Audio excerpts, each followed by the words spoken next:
Maglagay tayo dito ng sibuyas, bawang at ang ating chicken. Maglagay ako ng konting soy sauce at paprika at black pepper. Maglagay natin ang ating gulay, corn, celery at carrot.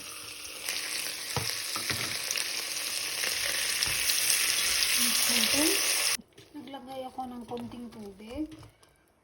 Magdadagdag ako ng vegetable stock. Kalahati lang nito. Lalagay ako ng dry parsley, kalahating nor cubes, at magic sarap. Lalagay ako ng konting fish sauce. I-mix natin. Takpan natin at lutuin natin ang ating gulay.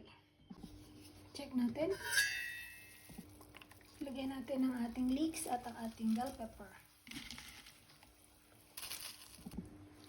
Ayan. Takpan ulit natin. Check natin. Lagay natin ang ating cabbage. Ganun din ang ating green peas. Ilagay din natin ang ating dumplings. At ang dahon ng ating spring onion. Ayan. Mix lang natin. Takpan natin at lutuin natin ang ating gulay at dumplings. Dito naman, nagpakulo ako ng tubig para sa ating noodles.